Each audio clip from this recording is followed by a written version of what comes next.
Welcome to the Power of the Platform. I'm Darren Duffy. I lead Wealth Management Business Solutions for Thomson Reuters. Today we're going to be discussing personalization in wealth management, and here with me is Craig Apfel from First Rate. Craig, welcome to 3 Times Square. Thank you. So at Thomson Reuters, we have an open architecture wealth management platform designed to lower total cost of ownership for our customers, and First Rate is our performance reporting solution. I believe it's through the First Rate core product. When we think about the future of wealth management, we hear a lot about the concept of personalization. So, can you talk about that for a few minutes? A great topic and a great thing to do with investors to personalize the message more is to ask them on a routine basis, is this report meeting your needs? Customer needs change. Customer focuses change time over time. What's good this year might not be a goal or a focus next year. Are they an investor that likes to have their hands held and to walk through reporting, be contacted once a month, once a quarter?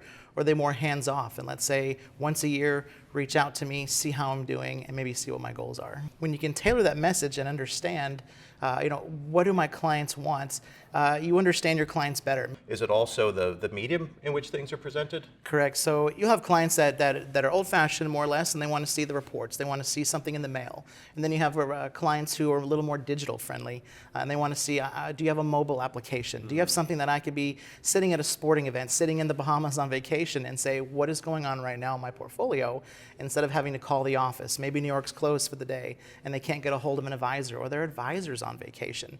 What are they supposed to do? Wait? If they want an answer, they want it now. And so with digital applications such as mobile apps, etc., they're able to get the information when they want it, where they want it, and how they want it.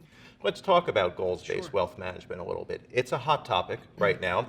Talk about how performance reporting really supports that goals-based wealth management process. Sure. So a client has, traditionally, right, a client reflects their performance against a benchmark, whether it's an S&P 500, whether it's a blend, S&P 500 and an MSCI World, or they can reflect it against a strategic goal, such as a CPI plus 5%.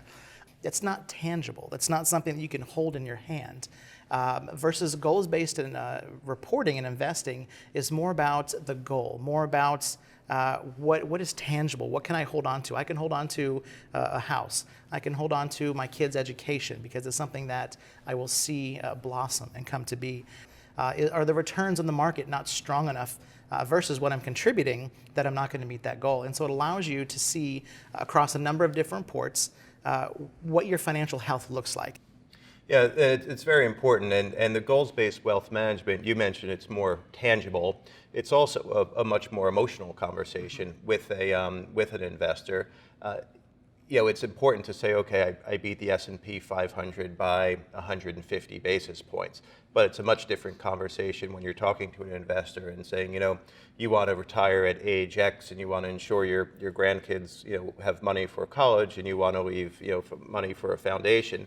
An advisor being able to say, you know what, you're going to be okay. You're going to be able to do that with, a fair degree of certainty. It's a much different conversation, and it creates a much different type of bond between the advisor and the investor. Exactly. I think it strengthens that bond because you go from just being an advisor and going home at the end of each day, parting ways, to now more of a friendship, saying, Jim, this is just, you're spending too much, you're not contributing enough, markets are down. It allows more of a personalized conversation. And I think that's where the advisor can connect with the client on a more personal basis. And it kind of takes that advisor relationship a step further. Sure, I would even say it makes them a partner in the journey. Correct. How is performance management being used as a strategic tool to, one, retain business, and also to win new business? Sure. So I think, step one is understand your investor. It's good to go through, first show we have over 100 different sub-reports that the client can have access to. That way we can tell the story the way the client wants to hear it. And so I think when you sit down with a client on a regular basis, understand, am I meeting your needs? Let's go through our reporting package and let's try to identify, do you like these reports? Are they helpful to you? If not, let's change this up a little bit. And so it's letting the investor know we have more breadth. than just what we've been showing you, because you don't want to seem limited. And if a client says they just don't have a lot of good analytics, I want to leave. I want to go to another advisor. I have a friend and his advisor shows them a lot of different analytics. Maybe I'll do that. If an advisor is just showing a history of performance, they're missing out on a lot of information that's behind the scenes, whether it's contribution and attribution. You know, what features or elements helped the portfolio and drive it. That's a whole conversation in itself that clients don't, maybe some less sophisticated don't know about.